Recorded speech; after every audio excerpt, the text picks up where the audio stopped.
Church and Shadow, Episode 2, Fear, Hell and the Archons, How Religion Weaponizes Terror and How Souls Break Free. Chapter 1, Cold Open, Living with Hell Inside. It is 3 a.m. The room is dark and still. Everyone else in the house is asleep. But you are not. You are lying on your back, eyes open, staring at the ceiling. Your heart is beating a little too fast. Your chest feels like something is sitting on it.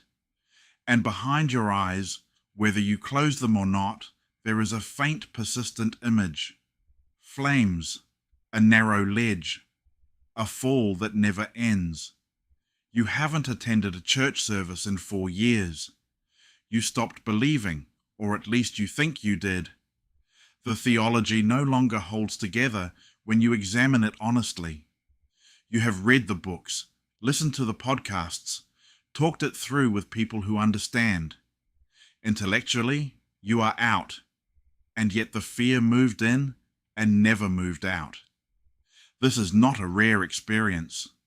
Across the world, millions of people who have left high-control religions, whether Christianity, Islam, Mormonism, or others, carry a quiet companion with them, the fear of hell, not as an idea, not as a doctrine they still believe, but as a body memory, a nervous system pattern, a weight that can wake them at 3 a.m.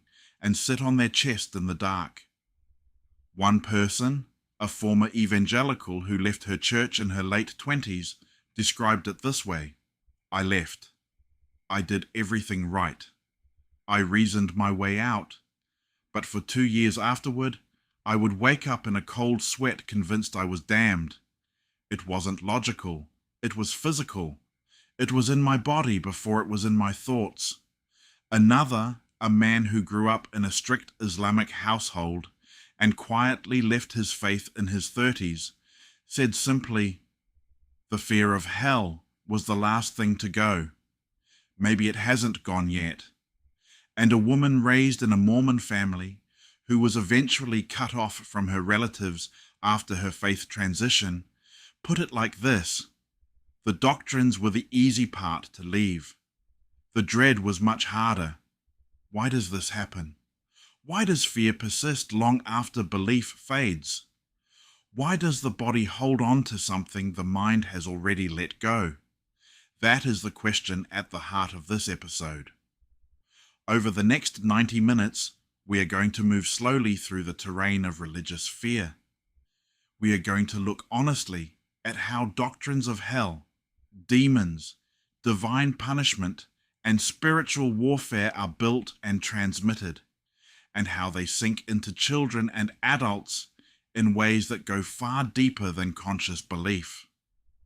We are going to walk alongside people who have lived inside high-control religious systems, Mormon, Muslim, Catholic, Anglican, and hear what the fear actually felt like from the inside and what it took to begin to heal. We are going to examine a lens from ancient Gnostic tradition, the idea of the Archons, cosmic rulers said to govern the material world through illusion and fear.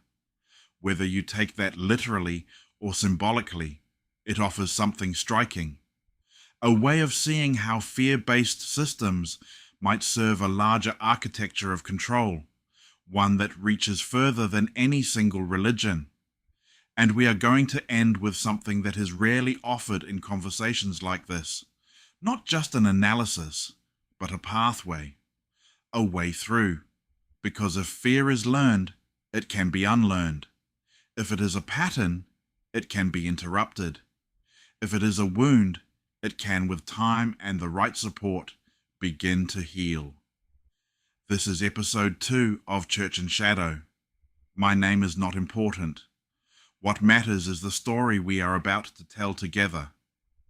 Let us begin. Church and Shadow, Episode 2. Chapter 2. How Religions Paint Hell and Fear. Every religion has a map of the afterlife, and on almost every one of those maps, there is a place of punishment. For the Christian tradition, it is hell. In its most vivid and influential form, the form that shaped Western Europe and later the entire evangelical world, hell is a place of eternal conscious torment, fire that does not consume, a worm that does not die, darkness that is somehow also flames, the screaming of the damned that goes on forever, without mercy, without end, because the sin committed in a finite lifetime has been judged to deserve an infinite punishment. For much of Islamic tradition, it is Jahannam, a place of scorching wind and boiling water, skin that is burned off and regrown so it can be burned again, food that chokes, chains that bind. The Quran describes it in vivid, repeated detail, across dozens of passages, making clear that for those who rejected God or lived wrongly, what awaits is not simply absence, but agony. For some Protestant traditions, particularly those shaped by Calvinist or revivalist theology, hell is paired with a terrifying doctrine, predestination, or at minimum, the constant threat that you might not be among the saved, that your faith might not be genuine enough, that God might look at you and find you wanting no matter how hard you tried. For the Mormon tradition of the 19th and early 20th centuries, the outer darkness, reserved for apostates and those who denied the Holy Ghost after receiving a perfect witness, was described in terms designed to produce a very specific kind of dread in anyone who might consider leaving the faith. Now, within each of these traditions, there are also voices of mercy. Theologians who argue for universal reconciliation, annihilationism, or a hell that is temporary rather than eternal. Scholars who read the fire metaphorically. Communities that emphasize love rather than fear. But those voices, historically, have not always been the loudest ones in the room with children, because the loudest voices in the room with children have often been the ones with the most fear to offer. Think about how religious fear is actually transmitted. It does not begin with adult theological debate. It begins in the body of a young child sitting in a Sunday school class, or at a madrasa, or at a revival meeting with parents who are weeping and raising their hands. It begins with images. The flannel graph board with the cartoon devil. The illustrated Bible storybook with flames in the background. The madrasa teacher who describes Jahannam in such graphic terms that children cover their ears. The revival preacher whose voice drops to a hush and then rises to a shout as he describes the moment of death for the unprepared sinner. It begins with stories. The child who died without accepting Jesus, and now the family will never see them in heaven. The young man who mocked God and then got in a car accident. The cautionary tales passed from adult to child, wrapped in genuine love and genuine terror. Research on childhood religious development shows something important. Young children are not capable of holding theological nuance. They cannot evaluate competing truth claims. They cannot separate metaphor from literal reality. What they can do is feel, and what many of them feel, in traditions where hell is taught graphically and urgently, is fear. Not the clean philosophical fear that motivates adult reflection, but the visceral, wordless fear of a child who has been told that the most important thing in the universe is also the most dangerous, and that one wrong move, one unconfessed sin, one moment of doubt, one bad day when you die before you had a chance to make it right, could mean eternal agony. That is the fear we are talking about. Not adult theology, childhood conditioning, and it does not stay in childhood. It follows people into adulthood, into marriages, into late-night moments of doubt, into therapists' offices, into anonymous online forums where they write for the first time what they have never been able to say out loud.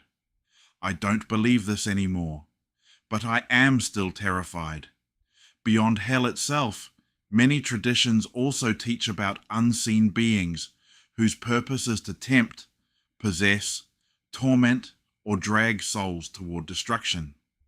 In Christian traditions, these are demons, fallen angels, who rebelled with Lucifer and now operate in the world, seeking to corrupt and destroy. In Islamic tradition, there are jinn, and among them, the shayateen, evil spirits who whisper into the hearts of human beings, nudging them toward sin. In some Pentecostal and charismatic traditions, demonic forces are present everywhere, in music, in culture, in illness, and doubt itself, and the spiritual warfare required to resist them is exhausting and endless. For a child raised in these frameworks, the world becomes a place of constant unseen threat. Every bad, though,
Church and Shadow, Episode 2, Chapter 2, continued, Demons, Jinn, and the World as a Spiritual Battlefield. For a child raised in these frameworks, the world becomes a place of constant unseen threat. Every bad thought might be demonic. Every struggle with faith might be an attack. Every moment of pleasure that is not explicitly sanctioned might be a foothold for the enemy. The cognitive and emotional load of living in that world is immense, and it leaves a mark that does not simply disappear when a person's beliefs change. In many Pentecostal and charismatic communities, children are taught to rebuke demons out loud, to cover themselves in the blood of Jesus as a daily spiritual protection, to be suspicious of anything outside the faith community, because the world is under the control of the evil one. Movies, music, friendships with non-believers, questions and doubts, all of these can be framed as spiritual dangers, portals through which darkness can enter. In some stricter Islamic households, the jinn are not abstract theology. They are discussed at dinner. Children are told not to go to the bathroom without saying Bismillah, not to leave shoes upturned, not to whistle at night, because these things might attract or provoke the jinn. The world is full of invisible beings with their own agendas, and the wrong move could bring harm. This is not a criticism of these traditions as a whole.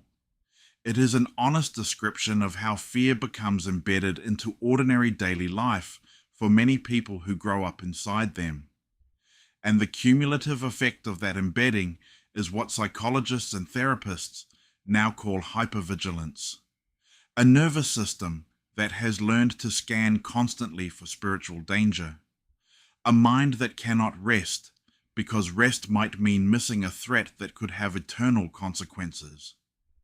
Now consider what happens when a person raised in this world begins to question, when they start to notice the theology does not hold together, when they read outside the tradition, when they meet people who left and seem somehow fine. The intellectual questions are one thing, but underneath them, the fear is still running, because the fear was never just about ideas. It was about survival. It was woven into the body as surely as any other survival response. And so even as the mind begins to move toward freedom, the body holds on. It keeps scanning. It keeps warning.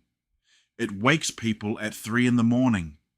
This is how religions paint hell and fear, not in one dramatic moment, but in thousands of small moments over years, in pictures and stories and songs and warnings and loving, terrified parents. Bit by bit, the architecture of fear is built inside a person, and what it takes to carefully, honestly, and compassionately begin to take it apart is exactly what we are here to explore. We will meet people who have lived this. We will sit with their stories, and we will begin to follow the thread that leads, slowly and not always easily, toward the light.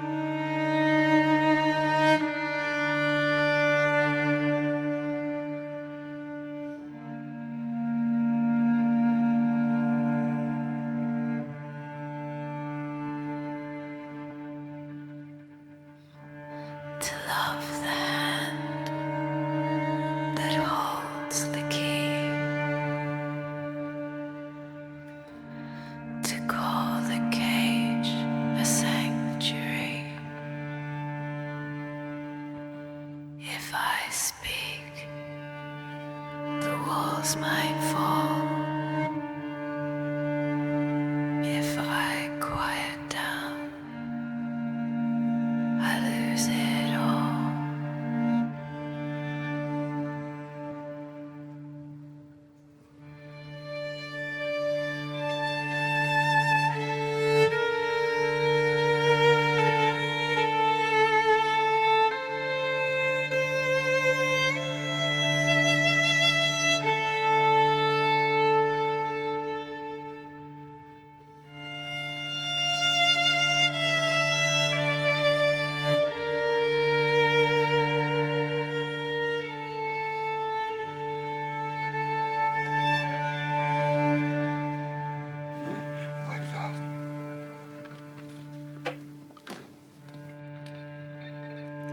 hold my history in their hands, a love defined by strict demands. Om det fläckliga nothing's trouble.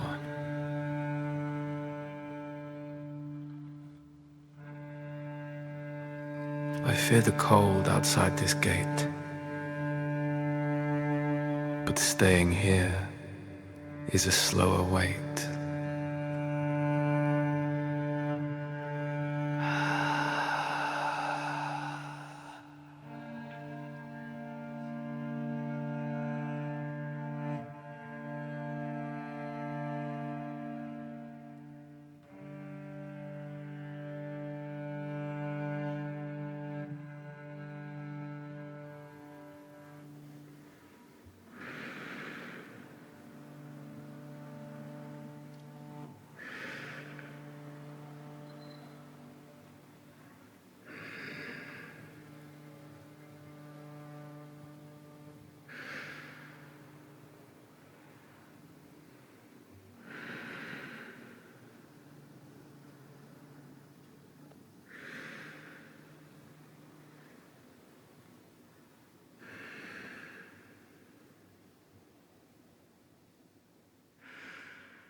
Church in Shadow, Episode 2, Chapter 3, Inside High Control Religion. To understand religious fear from the inside, we need to leave the broad overview and enter specific lives. We are going to do that now. The stories that follow are composites, drawn from the patterns of thousands of real accounts shared by people who have left high control religious environments. No individual is named or identified, but the experiences described are real, recognized by survivors, therapists, and researchers who work in this field. The first story comes from within Mormonism. She grew up in Utah. The church was not simply where her family went on Sundays. It was the architecture of her entire life, her social world, her sense of self-worth, her understanding of her eternal destiny. All of it was organized around the church and its teachings. From a young age, she learned about the plan of salvation, the idea that families sealed in the temple would be together forever in the celestial kingdom, that those who fell away, who apostatized, who committed serious sin and did not fully repent, might find themselves in a lower kingdom, separated from the people they loved most. Eternal separation, not eternal torment in flames, but something in some ways more painful, the loss of everyone and everything that mattered. She tried to be worthy. The concept of worthiness was central. In order to enter the temple, to participate in sacred ordinances, to receive a temple recommend, you had to be interviewed by leaders and answer questions about your obedience, your tithing, your sexual purity, your testimony. Unworthiness meant being turned away. It meant letting your family down. It meant something spiritually wrong with you. When she was in her early 20s, she began to study church history. She found things that had not been taught in Sunday school, difficult things, contradictions, and the doubt when it came felt like falling, because it was not just an intellectual shift. It was the potential unraveling of every relationship she had, her parents, her siblings, her husband, who remained fully believing, the community that had been her whole world. If she left, she might lose all of it. The church taught that apostates were dangerous, that their influence could damage the faith of others, and that eternal consequences awaited those who knew the truth and rejected it. And so the fear came in two directions at once. Fear of what she might lose in this life, her family, her community, her marriage, and fear of what she might lose in the next eternity itself. She described the experience later as feeling trapped in a burning building where the exits were also on fire. The second story comes from within Islam. He grew up in a devout household in a Western country. His parents had immigrated from a country where leaving Islam was not just spiritually dangerous, but socially and sometimes physically dangerous. That context did not simply disappear when they moved. It was carried in the body, in the community, in the quiet understanding of what was and was not acceptable. He prayed 5 times a day. He fasted during Ramadan. He believed genuinely and deeply for most of his life. But in his late 20s, questions began to gather. Historical questions, ethical questions about certain hadith, questions about the treatment of women in classical Islamic jurisprudence. He read widely, carefully, and honestly, and slowly the faith he had known began to loosen. The fear was immediate and physical. He knew what leaving Islam meant in the tradition. The classical position in much of Islamic jurisprudence on apostasy carried severe consequences. Even in his Western context, he feared his family. He feared his community. He feared what would happen if people found out. But underneath all of that was the older, deeper fear. The fear of Jahannam. The vivid physical imagery of Islamic hell that he had been taught from childhood. He no longer fully believed, but the images were still there. And at night, in the quiet, they could still reach him. He told a counselor, "It is like I know, intellectually, that the tiger is not real, but my body has not received the news." Church in Shadow, Episode 2. Chapter 3 continued, The Catholic and Anglican Stories. The third story comes from within the Catholic and Anglican traditions. She grew up in a Catholic family in Ireland. The church was woven into every dimension of life. Mass on Sundays, confession on Saturdays, the rosary before bed, the saints on the walls, the stories of martyrs, mystics, and sinners, and the clear understanding that eternity was at stake in every moral decision. Scrupulosity was her quiet companion from childhood. Scrupulosity is a condition recognized by Catholic moral theologians going back centuries, a form of religious obsessive anxiety in which a person becomes consumed by doubt about whether they have sinned, whether their confession was complete enough, whether they are truly forgiven. It is sometimes called the evil of scruples, and spiritual directors have long counseled people suffering from it. For her, every confession felt incomplete. She would confess, and then walking home, wonder if she had forgotten something, if she had confessed with sufficient contrition, if the priest had fully absolved her. She would lie awake calculating whether she could receive communion the next morning without going back to confession first, because dying in a state of mortal sin meant hell, not a possibility, a certainty. This was not neurosis. This was the logical extension of a theology she had been taught with complete sincerity by people who loved her and believed every word. When she was in her 30s, she began to drift away from the church, not because of a dramatic loss of faith, but because the weight of it was crushing her. She stopped going to Mass. She stopped going to confession, and the guilt that followed was enormous.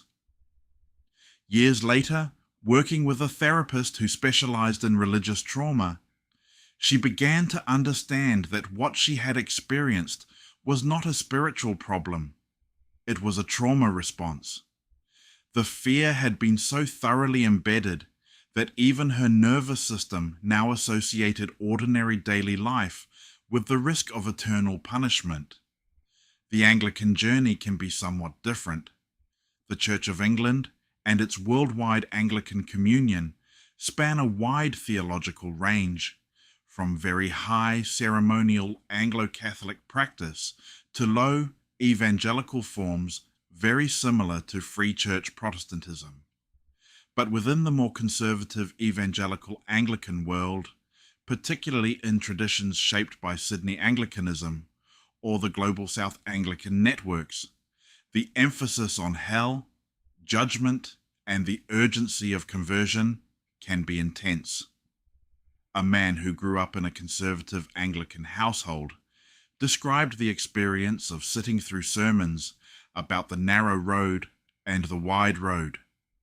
The image from the Sermon on the Mount: many would take the wide road that leads to destruction, and few would find the narrow road that leads to life. He counted his classmates in his head. He calculated odds. He wondered about his own salvation. That kind of childhood fear, he said, does not just go away when you grow up and start asking questions. It goes underground, and it waits. These three stories, the Mormon woman, the Muslim man, and the Catholic and Anglican experiences, are not isolated. They are patterns. They repeat across cultures, continents, and centuries. They are what happens when an institution makes eternal consequences the center of human identity. And they are what we must hold in our minds as we move forward into the deeper question: why? Why do fear systems emerge so reliably inside religion? What serves them? What or who benefits from a humanity held in terror?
Church in Shadow, Episode 2.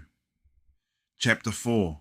The Archons, Rulers of Fear and Illusion. We need to step back now from the personal stories and look at the larger frame, because across traditions, across centuries, across cultures, the same pattern emerges. Fear is built into the spiritual architecture. The divine is presented not primarily as loving, but as watching, judging, and capable of eternal punishment. Human beings are told that they are fundamentally unworthy, that they require the mediation of an institution to access salvation, and that stepping outside the sanctioned boundaries risks consequences too terrible to contemplate. This pattern is so consistent, so universal, that it demands a question. What is it serving? The answer most people reach first is the obvious one. Institutions use fear because fear works. Fear keeps people inside the fold. Fear generates tithing and donation. Fear creates compliance and obedience. Fear makes people dependent on the institution for forgiveness and salvation. Fear makes them afraid to leave, afraid to question, afraid to look too closely at the machinery behind the curtain. That is a true and important answer, but it is not the deepest one.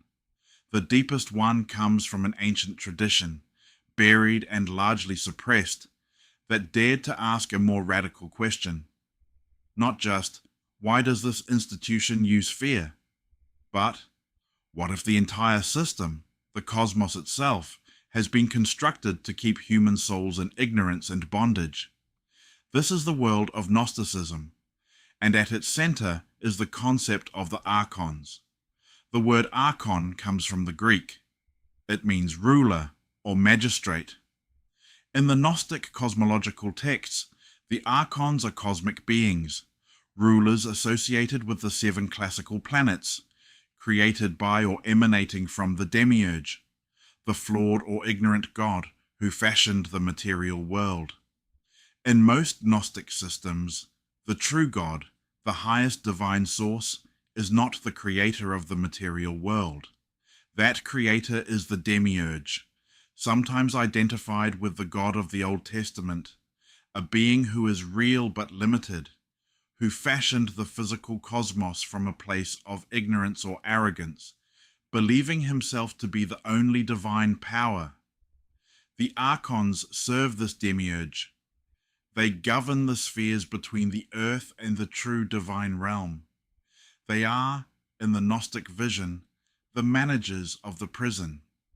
Their purpose, whether intentional or simply structural, is to keep human souls trapped in the material world, cycling through ignorance, fear, and death, unable to remember their true origin in the divine light above. How do they do this? Through exactly the mechanisms we have been discussing. Through fear, through false religion that serves the demiurge rather than the true God, through systems that tell human beings they are sinful, unworthy, dependent on institutional mediation for access to the divine, through doctrines that threaten terrible punishment for those who dare to question, look up, or try to ascend. In the Gnostic understanding, an Archon is not necessarily a monster. It is a ruler doing what rulers do, maintaining the system that justifies its existence. And the system it maintains is one built on human ignorance and fear. Now we need to be clear about how we are using this framework. We are not asking you to take Gnostic cosmology as literal fact. We are offering it as a lens, a symbolic map, a way of seeing that what we have been describing throughout this episode, the fear of hell, the doctrines of demons and jinn, the systems of spiritual surveillance and punishment, does not emerge randomly or accidentally. It is structural. It serves something. Whether that something is a cosmic demiurge and his planetary rulers, or simply the self-perpetuating logic of authoritarian institutions, the effect is the same. Human beings are kept small. Human beings are kept afraid. Human beings are prevented from accessing their own inner authority, their own connection to the divine, without the permission and mediation of the ruling system. This is the archonic function. And once you can see it, you cannot unsee it. The fear of hell is not a loving warning from a concerned God. It is a control mechanism. The doctrine of demonic attack is not an accurate description of the spiritual landscape. It is a way of making the world feel dangerous enough that you need the institution's protection. The threat of excommunication, shunning, and eternal separation from loved ones is not spiritual guidance. It is a cage. The Archons, in this reading, are the architects of the cage, and the religions that use fear most effectively are, whether they know it or not, doing the Archons' work. This is a challenging claim. We make it not with contempt for people of faith, but with deep respect for the human search for the sacred. Because the Gnostic tradition also teaches this. The divine light is real. The spark within each human being, what the Gnostics called the Pieng. Church and Shadow, Episode 2. Chapter 4 continued. The divine spark. This is a challenging claim. We make it not with contempt for people of faith, but with deep respect for the human search for the sacred. Because the Gnostic tradition also teaches this. The divine light is real. The spark within each human being, what the Gnostics called the pneuma, the spirit, is real. It is indestructible, and it is already free. The Archons can only keep you imprisoned if you do not know what you are. This is the other side of the Gnostic coin, not just darkness and imprisonment, but the radical claim that every human being carries an uncreated spark of the highest divine within them, a light that no Archon, no false god, no institution, no doctrine of hell can extinguish, a light that has never been and can never be damned. The Gnostic path, in its various forms, was essentially a path of remembering, of waking up to what you always were, of seeing through the illusions that the demiurge and the Archons had constructed to keep you compliant and afraid. And this is why the Gnostic texts were suppressed so thoroughly, not because they were heretical in some abstract theological sense, but because they were dangerous to power. A human being who knows that they carry the divine light within them, who knows that no institution stands between them and the highest truth, who knows that the fear of hell is a manufactured cage, is a human being who cannot easily be controlled. That is a frightening thing to any system that depends on control. We are not asking you to become a Gnostic. We are not selling a theology.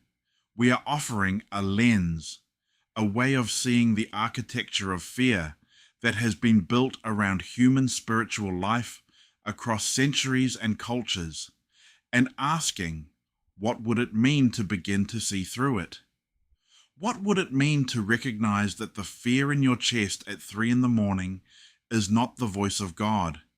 It is the voice of a system that needed you to be afraid. What would it mean to begin, carefully and gently, to put that fear down? In the chapters ahead, we are going to look at what therapists, researchers, and survivors have found about exactly that process, about how religious trauma lives in the body, and about what it actually takes, not theoretically but practically, to begin to heal. But before we do, let us sit for a moment with the Gnostic invitation. You are not a worm. You are not an unworthy sinner teetering on the edge of eternal destruction. You are not under surveillance by a cosmic judge who is looking for reasons to condemn you. You are, in the deepest Gnostic understanding, a fragment of divine light, temporarily housed in a material form, in a world designed to make you forget that fact. And the work of your life, if you choose to accept it, is not to become worthy of God's approval. It is to remember what you already are. That is the light at the end of the Archons tunnel. That is where we are slowly, carefully heading.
Church in Shadow, Episode 2, Chapter 5, Religious Trauma and the Body. We have been using the word trauma carefully throughout this episode. Now we need to look at it directly. Religious trauma is not simply a bad experience with the church. It is not the kind of mild disappointment that comes from a boring sermon or a disagreement over doctrine. Religious trauma, as it is now understood by therapists and researchers, is what happens when a person's primary religious environment was organized around fear, control, shame, or abuse in ways that damage their capacity to trust, feel safe, make autonomous choices, or access a sense of their own worth. The term religious trauma syndrome was developed by Dr. Marlene Winnell, a psychologist who spent decades working with people leaving high-control religious environments. She identified a consistent cluster of symptoms in people who had left such environments: difficulty thinking independently, making decisions, or setting boundaries, lack of meaning or direction in life after leaving, anxiety, depression and panic attacks, anger and grief, problems relating to others, especially those still inside the religion, and a persistent, often inexplicable fear of divine punishment. What is now becoming clearer through the lens of trauma research is that these symptoms are not simply psychological. They are somatic. They live in the body. Trauma research, particularly the work done in the tradition of Peter Levine and Bessel van der Kolk, has established something important. Traumatic experiences are not stored primarily as memories in the narrative sense. They are stored as patterns in the nervous system, as postures, tensions, reflexive responses, as the body bracing for a threat that consciously you no longer believe is coming. This is why religious trauma is so persistent and confusing. A person can leave their church or mosque, read every book, do the intellectual work, and arrive at a position where they genuinely do not believe in hell anymore. And yet at 3 a.m, their nervous system can still produce the full fear response, because the nervous system is not responding to current beliefs. It is responding to deeply embedded patterns laid down over years of conditioning. For someone raised in a tradition where God was always watching, where sin had eternal consequences, where the body itself was a source of danger and temptation, the nervous system learns to live in a state of chronic low-level threat. Every moment is potentially a moment of cosmic failure. Every thought must be monitored. Every desire is suspect. The self is not safe. This hypervigilant state, maintained for years or decades, is exhausting. And when a person leaves the tradition, the nervous system does not automatically reset. It continues to do its job, scanning for a threat that no longer corresponds to any current belief, but whose neural pathways are still very much active. Some people describe this as feeling haunted. The theology is gone, but the ghost of it is still in the house. Others describe intrusive thoughts, images of hell arriving unbidden, dreams of judgment and fire, a sudden cold spike of fear when they do something their tradition would have forbidden, even years after they stopped believing in the prohibition. For some, there is scrupulosity that has shifted from religious obsession to secular anxiety. The brain has rewired the checking behavior from sin monitoring to other forms of threat assessment. The underlying pattern, the compulsive need to verify that you are safe and not in danger, remains even without the religious content. Therapists who specialize in religious trauma often work with somatic approaches alongside more traditional talk therapy. The goal is not just to change what a person thinks about their religion. It is to help their nervous system learn that it is safe, that no infinite punishment is coming, that they can breathe.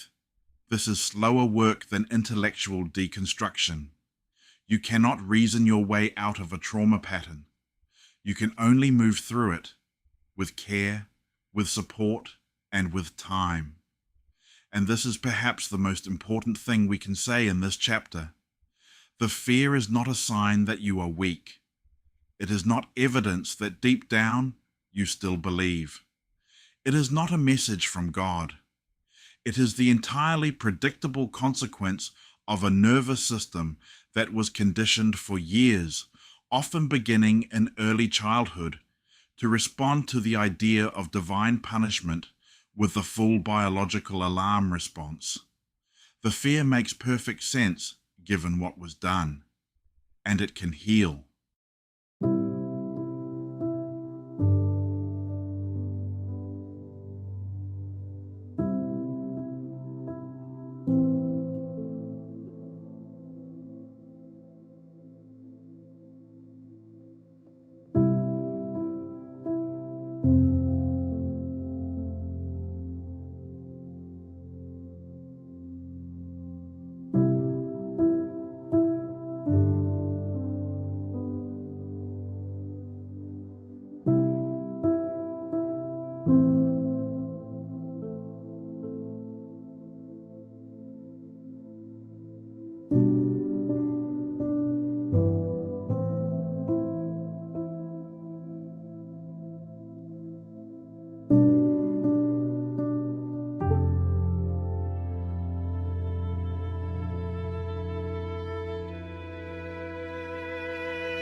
Church and Shadow, Episode 2, Chapter 6, Breaking Free, Healing and Reauthoring Belief.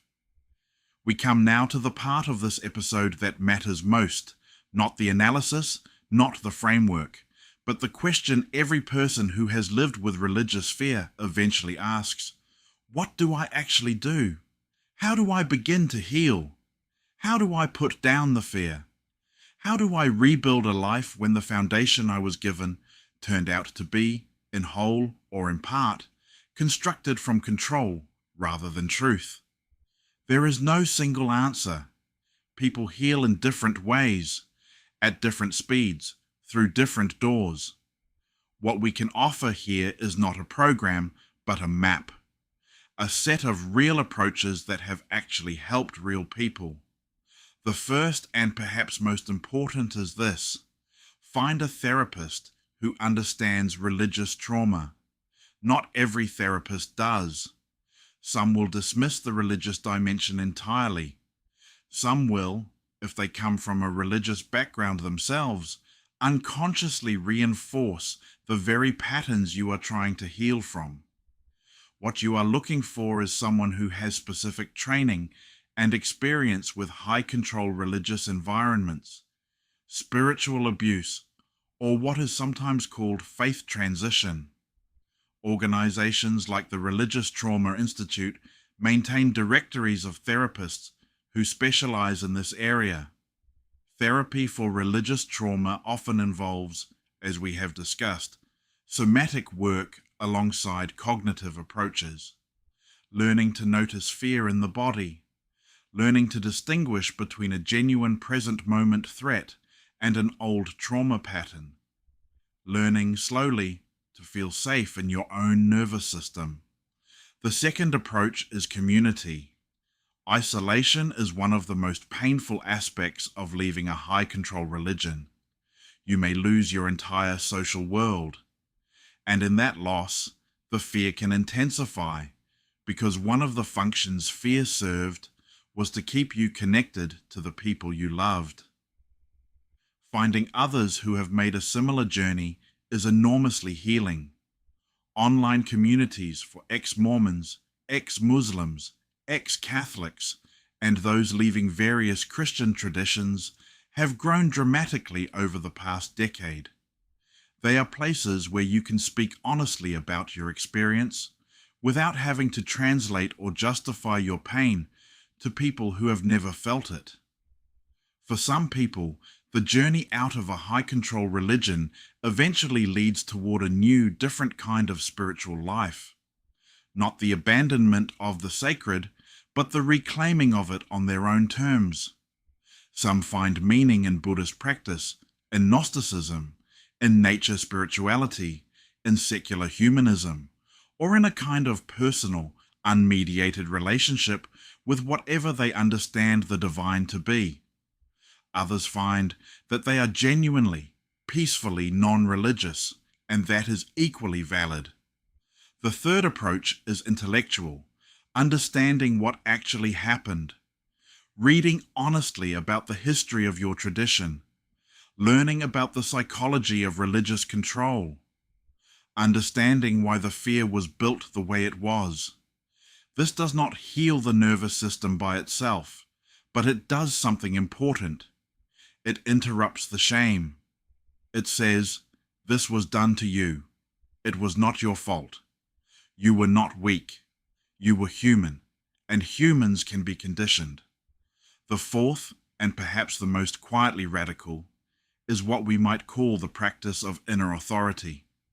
Beginning in small ways to trust yourself, to notice what you actually think, feel, want, and value, without running it through the filter of what the institution required, to make choices based on your own conscience rather than on fear of punishment. This sounds simple. For someone coming out of a high-control religious environment, it can be the hardest thing in the world. The interior voice that was supposed to be yours was colonized for years by the voice of the institution. Learning to tell them apart is a genuine practice, and it takes time. But it is possible. Thousands of people have done it, are doing it right now. They are not bitter people who rejected God and are paying the price. They are honest, thoughtful, courageous people who looked at what they had been given and decided they deserved something truer. This is where we end this episode of Church and Shadow. Not with certainty, not with a new theology to replace the old one, but with an invitation. The fear you carry, if you carry it, is not a life sentence. It is a wound. And wounds, even deep ones, even ones that have been there since childhood, can heal. You are not damned. You are not under surveillance. You are not required to earn the right to exist.